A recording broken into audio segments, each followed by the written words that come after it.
আরেকজন হচ্ছে মাদ্রাসা স্টুডেন্ট, তাকে হচ্ছে তাকে বলছে খুন করেছে, সে পুলিশ খুন করেছে, এটা এটা সে তাকে বলছে, এবং তাকে প্রতিদিন পিটায়, প্রতিদিন নিয়ে টর্চার করে। তো এটা নিয়ে আমরা হাসাহাসি করি, কারণ হচ্ছে এরকম একটা সিচুয়েশনে হাসাহাসি না করে যদি আমরা মেন্টালি ব্রেকডাউন করি তাহলে এটা মানে হবে না, মানে এটা আমরা আরো প্রবলেম, আমরা সব এইগুলো যা হয় সেটা নিয়ে হাসাহাসি করি। তাই আমি বললাম কি নিয়ে মেরেছে, বলে যে আমাকে বলেছে যে তুমি তো মাদ্রাসার স্টুডেন্ট, তুমি তো কোরআন পারো। বলে হ্যাঁ পারি। তো কোরআনকে বলছে অর্থ জানো, অর্থ জিজ্ঞেস করেছে, অর্থও সে পারে, সে কোরআনে হাফেজ।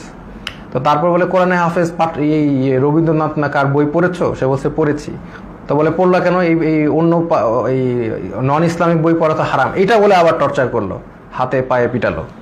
মানে খামুক, মানে একটা কিছু বলেই পিটায়। আমরা এটা নিয়ে হাসাহাসি করতে করতে শেষ। যে বলে ও বললো, আমিও বললাম যে কোনোভাবেই স্বীকার করবা না, যে তুমি যদি খুন না করে থাকো তুমি মিথ্যা মামলা দিও। বলে আমাকে আরো টর্চার করবে। বলে করলে